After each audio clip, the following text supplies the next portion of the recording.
ಕಾನೂನು ನಾನು ಹೇಳೋದು ರಾಜಕಾರಣ ಬರುತ್ತೆ, ಎಲೆಕ್ಷನ್ ಬರುತ್ತೆ, ಸಂಬಂಧ ಇಲ್ಲ. ನಾನು ಯಾರೇ ಅಧಿಕಾರಿಗಳಿಗೆ ಹೇಳಿದ್ದೀನಿ, ನಮ್ಮವ್ರು ತಪ್ಪು ಮಾಡಿದ್ರು ಕ್ರಮ ತಗೋಬೇಕು. ನಾನು ಅದು ಕೇಳೋಕ್ಕೆ ನಾನು ಇವತ್ತುವರೆಗೆ ಎಲ್ಲೂ ನಾನು ಮಾಡ್ರೋ ಕೇಸು ಇಂಥವು ಕೇಳಿ. ಆದರೆ ಸಣ್ಣ ಪುಟ್ಟ ಜಗಳ ಆಯ್ತಪ್ಪ, ಒಂದು ಪಕ್ಷ ಅವ್ರದ್ದು ಟಿ ವಿ ಇಟ್ಕೊಂಡ್ಬಿಡ್ತಾರೆ. ಅಲ್ಲೇನು ನಡೆದಿದೆ ಅನ್ನೋದು ಬೇಕಲ್ಲ ಸರ್. ರೈತರಿಗೆ ಟಿ ವಿ ಇಟ್ಕೊಳ್ಳೋಕೆ ಬರ್ತದ? ಕಾಂಟ್ರಾಕ್ಟ್ರು ಟಿ ವಿ ಇಟ್ಕೊತಾನೆ ಎಲ್ಲ ಅಂಥದ್ದು. ಈ ಮೊಬೈಲ್ ಕ್ಯಾಮ್ರಾ ಇಲ್ಲಿ ಅಲ್ಲ, ಮೊಬೈಲ್ ಕ್ಯಾಮ್ರಾ ಇಲ್ಲಿ ರೈತರಿಗೆ ಯಾರು ಹಿಡಿಯೋಕ್ಕಾಯ್ತದಪ್ಪ?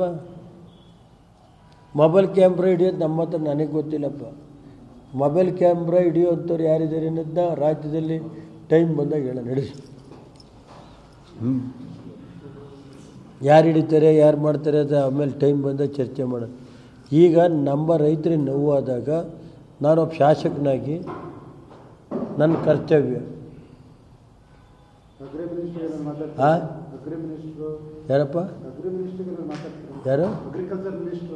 ನಾನೇ ನೋಡಪ್ಪ ಹೇಳಿದ್ದೀನಿ, ಅಗ್ರಿಕಲ್ಚರ್ ಮಿನಿಸ್ಟ್ರ್ ಮಾತಾಡ್ಬೇಕಾದ್ರೂ ಅಂಥ ಸನ್ನಿವೇಶ ಹೇಳಿದ್ದೀನಿ. ಅಂಥ ಸನ್ನಿವೇಶ ಬಂದರೆ ಅವ್ರಿಗೂ ಮಾತಾಡ್ತೀನಿ. ಸಂಬಂಧಪಟ್ಟಂಥ ಅಧಿಕಾರಿಗಳ ಹತ್ರ ಚರ್ಚೆ ಮಾಡಿದ್ದೀನಿ ಕೃಷಿ ಇಲಾಖೆದು. ಇದನ್ನು ಒಂದು ಸೀರಿಯಸ್ಸಾಗಿ ತಗೋಬೇಕಾಗುತ್ತೆ ಸರ್ಕಾರ. ಏಕೆಂದರೆ ಬೇರೆ ಜಿಲ್ಲೆಯಲ್ಲಿ ಬೇರೆ ಬೆಳೆ ನಷ್ಟ ಆದಾಗ ಲಕ್ಷಾಂತರ ರೂಪಾಯಿ ಕೊಡ್ತಾವ್ರೆ. ನಮ್ಮ ಜಿಲ್ಲೆಯಲ್ಲಿ ಯಾಕೆ ಕೊಡಬಾರ್ದು? ಅದನ್ನು ಸರ್ವೆ ಮಾಡಿ ಬೆಳೆ ಕೊಡಬೇಕಾಗುತ್ತೆ. ಕೇಂದ್ರ ಸರ್ಕಾರದವರಾದ್ರು ಕೊಡಿ, ರಾಜ್ಯ ಸರ್ಕಾರದವರಾದ್ರು ಕೊಡಿ, ಆ ಬೆಳೆ ನಷ್ಟ ಕೊಡಬೇಕಾಗುತ್ತೆ. ಅಲ್ಲದವ್ರು ಆಮೇಲೆ ರೈತರ ಹತ್ರ ಕೂತು ನಾವೇನು ಮಾಡಬೇಕು ಅಂತ ನಮ್ಮ ಜಿಲ್ಲೆ ಶಾಸಕರು, ನಮ್ಗೆ ಅವರು ಇವರು ಅನ್ನೋದಲ್ಲ, ಎಲ್ಲರೂ ಒಟ್ಟಿ ಸೇರಿ ಏನು ಮಾಡಬೇಕು ಅಂತ ಕೇಳಿಬಿಟ್ಟು ಒಂದು ತೀರ್ಮಾನಕ್ಕೆ ಬರ್ತೀವಿ ಅಷ್ಟೆ. ಕೂಡಲೇ ಕೃಷಿ ಸಚಿವರು ಇದ್ರ ಕಡೆ ಗಮನ ಹರಿಸಿ ಅಂತ ಮನವಿ ಮಾಡ್ತೀವಿ. ಇನ್ನೇನು ಹೇಳ್ಬೋದಪ್ಪ? ಅಷ್ಟೇ. ಎಲ್ಲ ಪತ್ರಿಕಾ ಸ್ನೇಹಿತರಿಗೆ ಒಳ್ಳೆಯದಾಗಲಿ, ನಡೆಸಿ. ಯಾಕೆಂದ್ರೆ ಇದು ರೈತರದು ಹುಡುಗಾಟ ಅಲ್ಲ ಸರ್.